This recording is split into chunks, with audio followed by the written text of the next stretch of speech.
morning!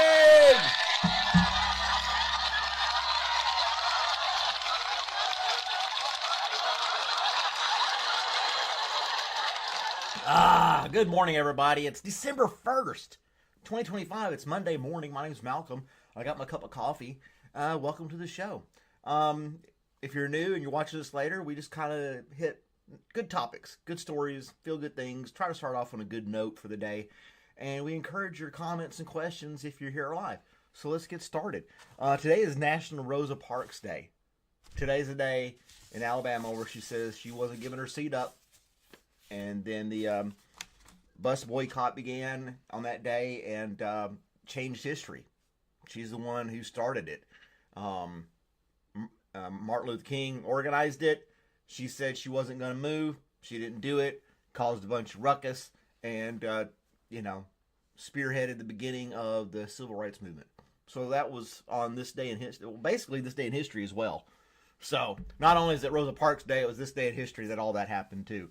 But it seems like a simple act, not giving up a seat, but it was a big thing back then, especially in Alabama. They had the segregation laws and all that good stuff.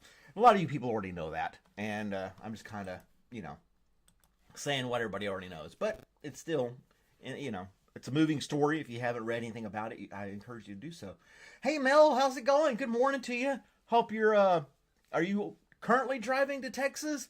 Or have you already drove to Texas? Mel was in Arkansas. My dad's here this morning as well. Good morning, old man. It's cold outside, guys. It's almost, you would think wintertime would start like right after Thanksgiving, but nope, it doesn't officially start to December 22nd, which is weird because it's already flipping cold, and I don't understand how the seasons are divvied up the way they are. It doesn't make sense, especially not here in Georgia. But anyway, you'll be ready to go. Hit the road, Jack. All right. Well, I hope you have a safe trip to Texas. Just take your time, get there safely. There's no reason to rush, and all that good stuff. Coffee is good. You saw my little sign back here. I change it every once in a while to see if anybody notices. But hey, Paul, thanks for joining us this morning. Hope you're doing well. There was a cool story I saw on the Good News Network about a lot of areas have a hard time getting water, desert areas, or getting clean water at that. And there are ways to basically dehumidify. Even desert air has some form of humidity in it, right? So there's been efforts to pull that moisture out of the air to have drinking water for places. Well, leave it to MIT. They came up with some things. It looks like a vacuum tube and it uses ultrasonic waves to basically shake the water out of the air. It vibrates the water out of the air into this tube and collects it, and it does it within minutes instead of like hours. So it can pull that. Here's a better picture of it. And it can pull that moisture out of the air and condense it and collect it. Like I said, within minutes, to where you could have, I don't know if it gives you a whole cup of drinking water within minutes, but it does start working a lot faster. It does require electricity, I was reading, so they're looking to find ways to maybe have it solar powered to help remote villages and areas that need clean drinking water. That's kind of cool. And if you could magnify that to something huge, and it just pull. I don't know how it works. I don't go to MIT. I just read the story. I don't know how they did it.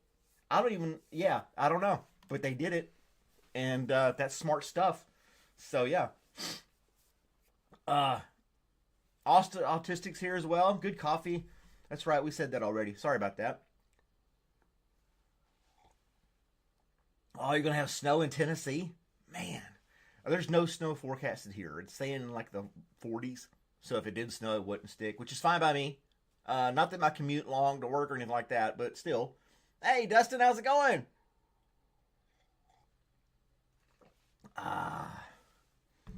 And then Esco is being rude this morning. So, it always takes one, right? It always takes one. But anyway, we're not going to let that ruin our morning. It's Monday. We're getting off to a good start. I slept well last night. Had some weird dreams as usual. I don't quite remember them. Again, I just know that they were strange. I'd share them with you if I remember them sometimes, but I don't. So anyway, back to the you talking about the weather and stuff. It's just rainy here. It rained most all day yesterday, and didn't stop Robert from going out there and playing in the rain. There he is, laying on the couch behind me. Say hi, Robert. his eyes are like, me? I'm not saying hi. Getting back to good old Texas, huh? Yeah, Robert likes to play.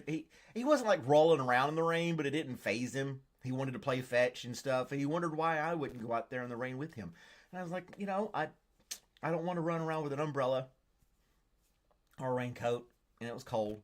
I watched a movie.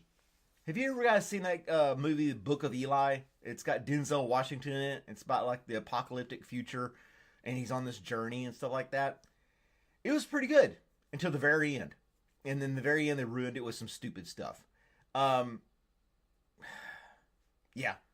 If you haven't seen it, I'm going to spoiler alert here. He ends up being, and they end up revealing that he's been blind the whole time.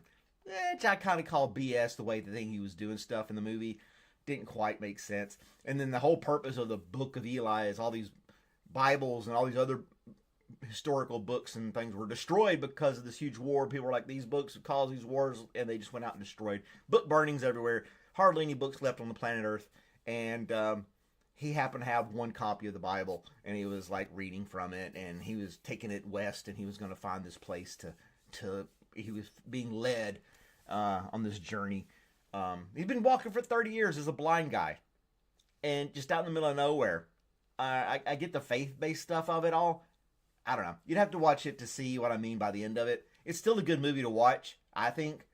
But yeah, I don't know. You have to drive 100 miles for a doctor's appointment to VA in Memphis today, and it's going to snow. You can't find a closer place to go to the VA, Dad? You won't melt, but it's cold. Good movie. It's a good movie, but at the very end, it's just kind of, it doesn't quite make sense. Basically, he has the entire Bible memorized in his head. He transcribes it. He talks about it. Somebody writes it all down, and they recreate the Bible again. But at the very last scene, they've manufactured a new Bible, and they put it on the shelf, and it's King James Version. And they have the Torah and the Quran sitting there on the shelf as well. And then they're like, we don't, but if you backtrack, and they're like, how do you, he starts talking about Genesis, and in the beginning, blah, blah, blah, and it goes on to the thing. And they're like, oh gosh, we got to write this stuff down. The Torah is the first 5 books of the Bible already. They already had the first 5 books. I don't know why they were scrambling and freaking out with this knowledge that he had about the first books of the Bible. They already had it. And they're like, we already got those. If you just want to skip over to book 6, that'd be great. And go from there. I guess they wanted to have that particular version. I don't know. Oh, like, really? I don't know. I do not hate blind people. He was going off shooting people and slashing and dashing and doing all this stuff and just walking a perfect straight line with no walking stick. And Mythbusters proved you can't do that. No person can walk in a straight line blindfolded. Look up the episode of Mythbusters. They tested it in this field. Somebody thought they were walking a straight line, and they ended up just doing this right here as they go, even though they feel they're walking straight. And they did it with like a bucket on their head where they could still see their feet, and they still couldn't walk a straight line, no matter what they did. So Mythbusters disproved that. Myth busted. You can't walk a straight line without actually seeing where you're going and having some points of reference and things like that. So, anyway. There's Ray. Good morning, Ray. And Dustin, always trying to twist my words. Always trying to saying that I hate that. But yeah, I thought that was kind of interesting episode 2 of Mythbusters. They went out in this big open cornfield, and they put a little GPS thing on them. They plotted his course on a laptop, and the line just went like this right here, and it would veer off and do this, and it would kind of go straight again, but it would move. And it wasn't like left, right-hand turns, but it was just enough to like, you're not going straight, and then they would kind of veer off somewhere else. Yeah. It kind of bursts your bubble on cool stuff. Yeah, some of the Mythbusters like, really, you had to bust that myth? But yeah, I don't hate blind people. Dustin's just being facetious. I have nothing against them. I was critiquing a movie. Denzel Washington is not blind. He was playing a blind person, and the fact that he was blind at the end was like, I was kind of, all right, fine, he's blind. And then some other stuff. I don't know. It was just weird. The Book of Eli. That's the book I was critiquing. I did watch a cool show on Netflix called The Beast in Me. It's an 8-part series on Netflix. I liked it. I thought it had, I wouldn't say it was super suspenseful, but it had some suspense and some plot twists in it. It's a mini series on Netflix. Check it out if you like. Called The Beast in Me. So I don't know. I thought it was well put together. It had some good actors in it, and it was well done.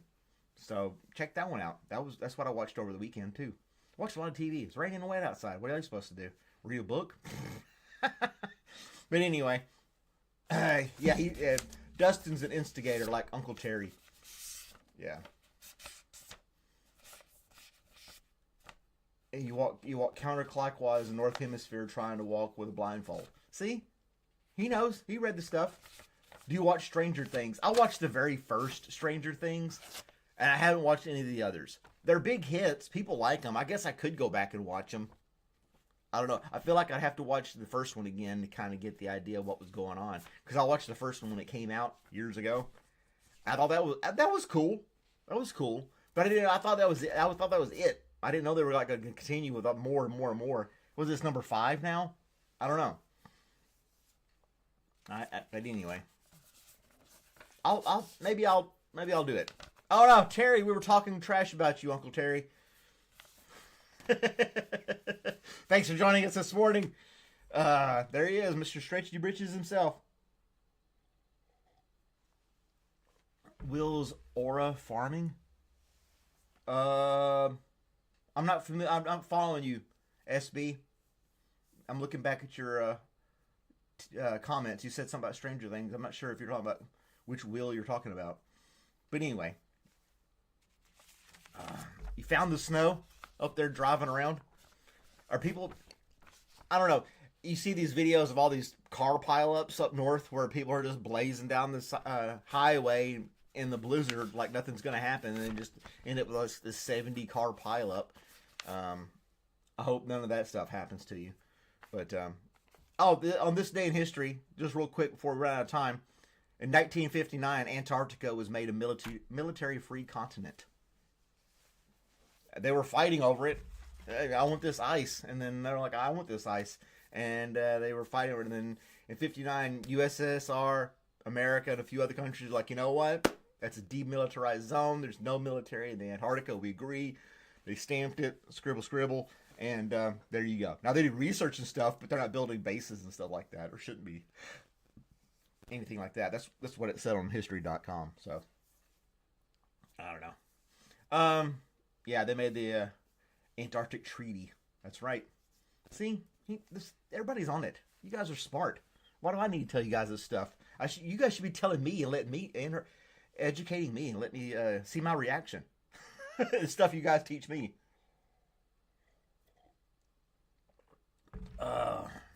They do some research down there. They go super deep and get a chunk of ice and find out some stuff.